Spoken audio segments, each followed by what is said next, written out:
And Dan joins me now. Hello, Dan. Thank you so much. Welcome to Affinity Radio. Hello, thank you so much for having us. What a fantastic experience this is. Lovely bit of exposure for hopefully something great, which we're going to be talking about here. Absolutely. So how are you today, first of all? Yeah, fantastic. Tiny bit ill, not going to lie. Got a bit of a cold going on, but yeah, apart from That's that, all right. fantastic. That's all right.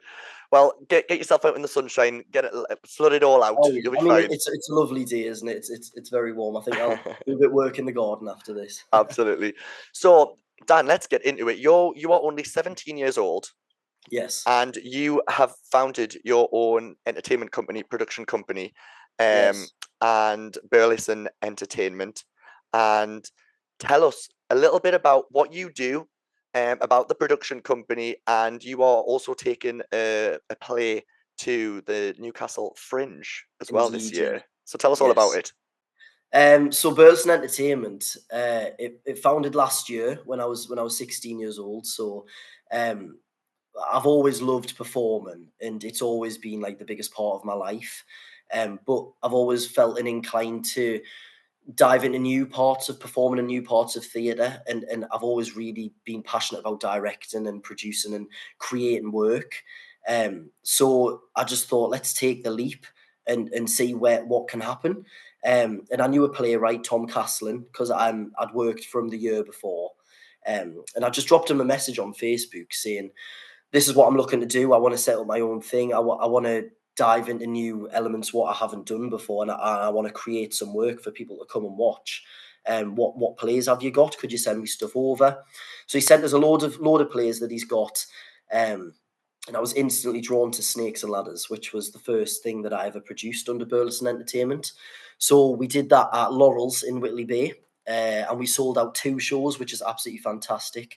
So Snakes and Ladders, it's all about mental health, and the journey of a young girl, Cara, and how she deals with her mental health through the relationship with her psychologist as well. And Amazing. Is it one of Northeast based? it is, yeah. So Brilliant. all authentic actors from the Northeast, some professionals, some retired professionals, some people who just genuinely love performing.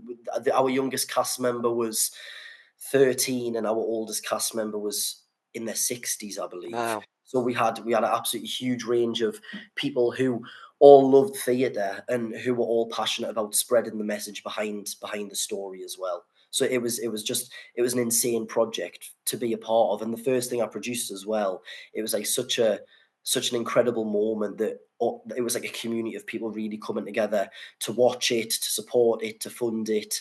It really was like such a fantastic project that we achieved by doing it. Brilliant. And raising awareness for such a poignant thing Yeah, in not just in your generation, in my generation, in every generation now. So and that was the aim, that get that message out there, but through theatre. And I think theatre can be a creative space where we can tell stories, where we can explore different things, where we can create new messages to give out to people. And we were really lucky to be able to do that with Snakes and Ladders. that's brilliant. And to tell that story. But at 16 years old to, produce your own production, how do you have any funding involved, or have you kind of gone through like putting the production on to then doing it through the ticket sales? Because there's Yeah. so many different ways of doing it. Yeah. Well, we were really lucky with Snakes and Ladders, that I had 4 sponsors. Nice. And I think the we couldn't have done it without them, in all honesty. Yep. So they all chipped in a bit of money for the project. And they're either family, friends, or people who I've worked with before, or local businesses to the northeast. So that was Snakes and Ladders. Other projects that I've done, it's been like venues hiring it from us. So it's like touring productions. I've got an ABBA tribute, which up until last week was just touring the northeast, but now I confirmed a booking to take us to South Wales last week. So Wow. we're headlining Bridgend Pride in South Wales Brilliant. in June, and we're also booked for a gig in Burnley, and I'm trying to secure an ABBA gig in London as well. So it's all massive go for the ABBA tribute at the minute. That's doing really successful. Brilliant. Um, And are you involved in the performance side of that, or just the I production am, side of yes, it? I am. I'm Bjorn. I am Bjorn. Yes. And that's with 3 of my college friends. So we're all 17. We're all looking to move to London next year. Yeah. We're all really passionate about this career in performing arts, and they're 3 of my best friends as well. So like just working with them is just like fantastic. It's just absolute laughs like all the time. It's fab. It really helps, and especially when you're on the road. Like I've toured up and down the country and Mhm. obviously across the world as well. And when you've got good mates by you, you enjoy that Yes. experience so much more. Yeah, 100%. Yeah, Yeah, I love working with them, and the venues that we've been to so far, they've all been super supportive, left some fantastic reviews, and like that, like I know we're mentioning my age, but like at 17, for these places to be saying this is fantastic what you're doing, we want to book you again for a different event, we want you to bring all of your stuff here. That's like such a mind blowing moment. And I think it is. I have found the thing which I want to do in life, yeah. which after performing will hopefully be full-time career in producing. Absolutely, that's amazing. So tell us about how Snakes and Ladders is now going to be going to Newcastle Fringe, and what is because I mean because of what I do, I know, but a lot of our listeners won't know that everyone will have heard of Edinburgh Fringe or Chichester Fringe. Mhm. A lot of people would be unaware that there is a Newcastle Fringe for plays Yeah. and playwrights and producers. So yeah, Newcastle Fringe. I dropped them an email a few months ago, just saying this is what we've got. Um, in all honesty, I'm very once something goes well, I'm like, yes, let's push forward with that. So I'd Yeah. started contacting theatres, and I was like, we've got this. And I was looking to put on a northeast tour first, but then I'd had a chat with like the people involved with Burlison Entertainment. So my parents are great help, and I work with a lovely guy called Harvey as well, who supports us with a lot of stuff. And I had a chat with everyone, and it was said, look, we've got to just experiment it still. It's still in its early stages, and then we can see where it happens. So I'd emailed Newcastle Fringe, and Newcastle Fringe have over 100 performances within a space of 2 or 3 weeks, I believe. Wow. Maybe not even that. And it's done across about 8 different venues within Newcastle. So it's like fantastic experience for someone who's trying to get a show out there or someone who's trying to create a show. But I think we're abnormal for Newcastle Fringe because I've got 9 cast members. And we've Yes. we've got set, we've got scenes which flow into each other. It's a full scale production.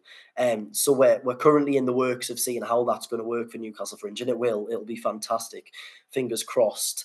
And do you know which Um, venue you're going into yet? yeah, so we're at the Prohibition Cabaret Bar, Nice. and bit of sad fact, to be honest. They're closing on the 31st of July, and Ah. our show is the 31st of July, so we will be the last thing that happens at the Prohibition Cabaret Bar, I believe. Oh, that's really sad. Which is obviously you're seeing it more common than ever now. Theatres are closing because it's such a struggle to keep alive and keep events happening. But we also feel a sense of gratitude that we are the last thing to happen there because our venue's been open for so long. So the fact that it's our little play, which started in a tiny little room up at Laurel's, is expanding out of the Newcastle Fringe and actually closing a venue is something that is actually really special for us as a company. Yeah, and that's really sad to hear. And we were talking before we came on air about how, there is um so Yeah. limited opportunities for actors and for Indeed. producers and things in the Northeast. Like I tried to do it a few years ago. But it's an incredibly hard area to to succeed Yeah. in what we do. It's incredibly hard, and for to be doing it and going at it the way you are at such a young age is Mm. incredibly inspiring to Thank me you very much. as an older and Oh, experienced cheers. performer. Thank you. Um so you talk about how you're also still a performer as well, and Yes. you're training at MTS right now. Yes, in Sunderland. Yeah, absolutely loving it. Hopefully, I'm in my first year at the minute, so hopefully after I've completed my second year next year, it'll be a move to London to study 3-year course Hmm. at one of the drama schools in London. Then hopefully from there make it as a performer. So yeah, Nice. So tell us a little bit about the course at MTS. Are you on a musical theatre course? yeah, so it's a Yeah. BTEC musical theatre. It's partnered with Sunderland College, so we get all of our BTEC through Sunderland College, and then we get all of our private training from MTS. So that's run by industry professionals. We're getting some of the best training which they can provide in the northeast, which I feel super lucky to be there. So I'm on a half scholarship at MTS as well, which is really nice because you have to pay to go.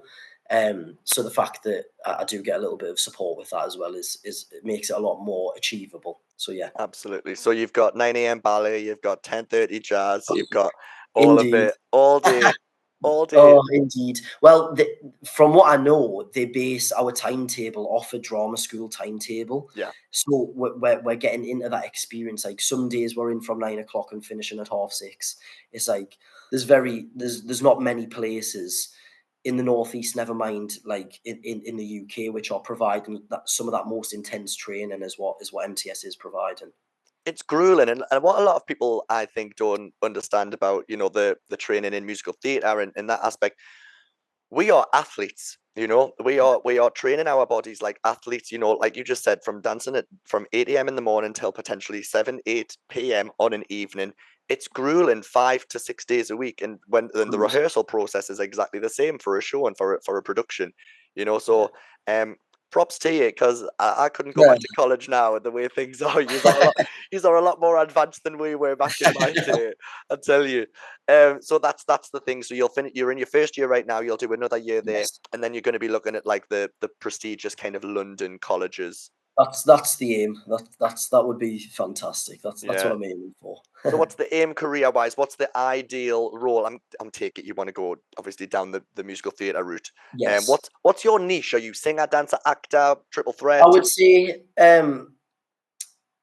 say I have strength in all three.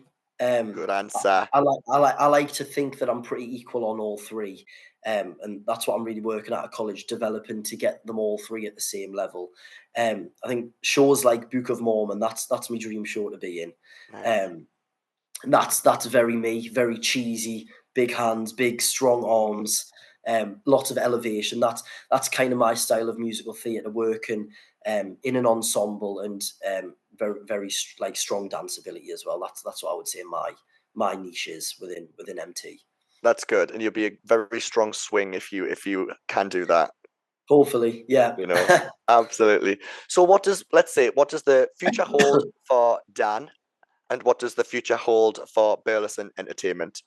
Yeah, well, like I'd mentioned to you before we'd start recording, just when we were having a little chat. The idea is do my training, perform maybe until I'm about 30, 35, and then retire from performing and make it as a full-time producer. Um, that's the goal. That is the end goal, to do producing full time.